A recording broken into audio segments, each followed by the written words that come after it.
sertai package membership kami, hanya klik button join, kemudian pilih salah satu daripada 3 pilihan dan nikmati video-video eksklusif hanya untuk members only. Terima kasih. Ma makna kutiba? Kutiba bermakna furida, difardukan, diwajibkan ke atas kamu berpuasa. Ayat ini Baqarah 185 ni turun hari Isnin, bulan Sya'ban tahun kedua Hijrah. Hari biarlah apa pun. Bulan Sya'ban tahun kedua Hijrah. Ini bermaksud bila sebut 2 Hijrah, benda ni berlaku di Mekah ke di Madinah? Nama lagi 2 Hijrah. Hijrah maksudnya di Madinah. Tahun kedua selepas Hijrah di Madinah, bulan Sya'ban ayat ni turun. Lepas Sya'ban, Ramadan lepas tu nak start dah kewajipan puasa sebagaimana perintah dalam ayat ni. Kalaulah bulan Ramadan dia turun, persediaan tu rapat sangat. Jadi bulan depan nak puasa, bulan Sya'ban turun. Jadi nak bagi tahu tahun ni, tahun kedua Hijrah, kefarduan berpuasa ke atas Rasulullah dan sahabat dah bermula. Jadi sahabat boleh spend masa selama sebulan untuk ibadah ini. Jadi bulan depan ni ayat ni dah turun, kita kena puasa dah. Allah dah wajibkan kita berpuasa pada bulan seterusnya. Kama kutiba 'alal ladzina min qablikum, sebagaimana juga ibadah puasa ini telah difardukan kepada umat-umat sebelum kamu.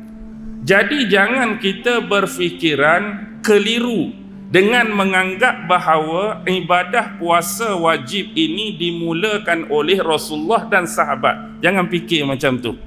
Sebab poin dia, bukti dia, kama kutiba 'alal ladzina min qablikum, puasa yang diwajibkan ni dah dilakukan oleh umat sebelum ni lagi. Jadi jangan duk kerah hati, duk kerah sangat, oi Nabi lah yang puasa paling first. No, Nabi dah mengikuti, Nabi dah follow umat-umat dan rasul-rasul terdahulu. Mereka juga dah berpuasa bersama kaum, bersama umat masing-masing.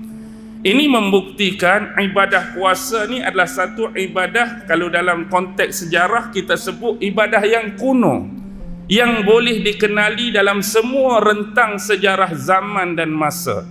Bahkan kalau kita mengambil konteks keagamaan sekalipun, pasti tidak ada satu agama yang terlepas pandang konteks puasa. Sebagai contoh, walaupun konteks puasa tu sama, tetapi yang berbeza mungkin bilangan hari, tempoh jam yang dilalui, ataupun konteks mereka berpuasa. Maksud konteks ni, puasa khusus ke di sisi agama mereka, puasa umum ke, mereka berpuasa atas sebab nazar ke, mereka berpuasa atas sebab ritual-ritual agama atau sebab-sebab yang lain, ataupun bilangan hari. Itu saja yang berbeza. Konteks puasa secara umum tu akan ada dalam setiap agama.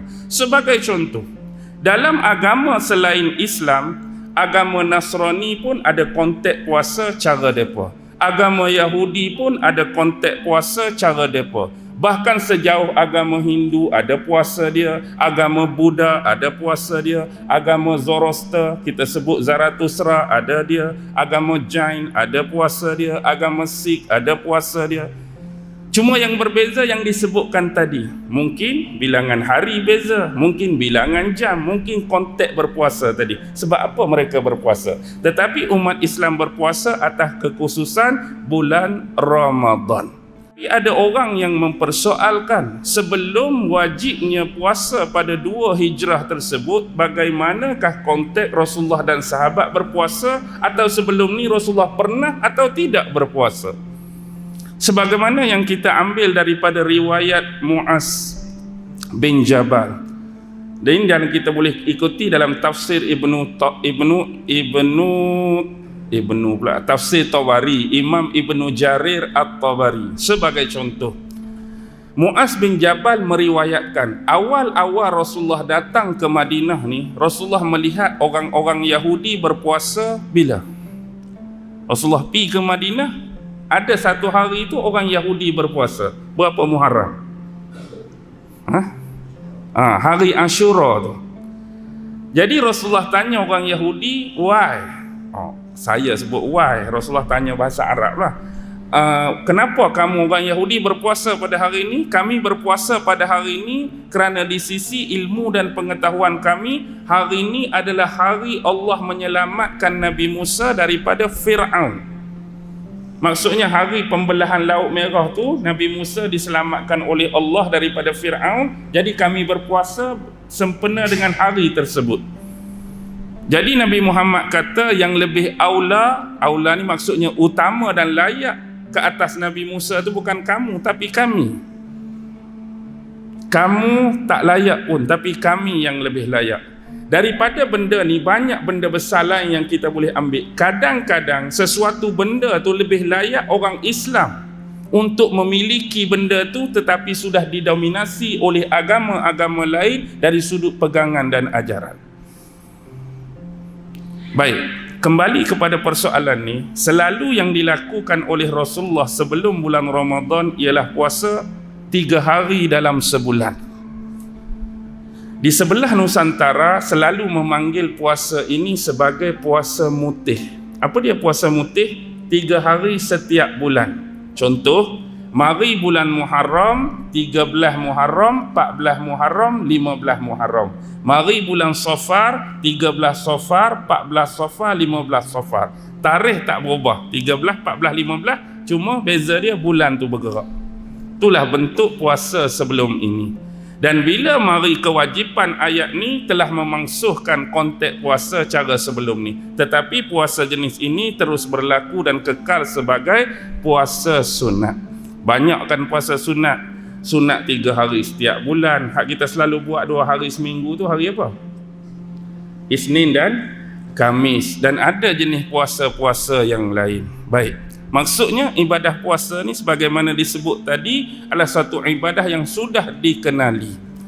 Perbuatan-perbuatan, amalan-amalan dan ubudiah semua ini akan dipalingkan ke mana? La'allakum tattaqun.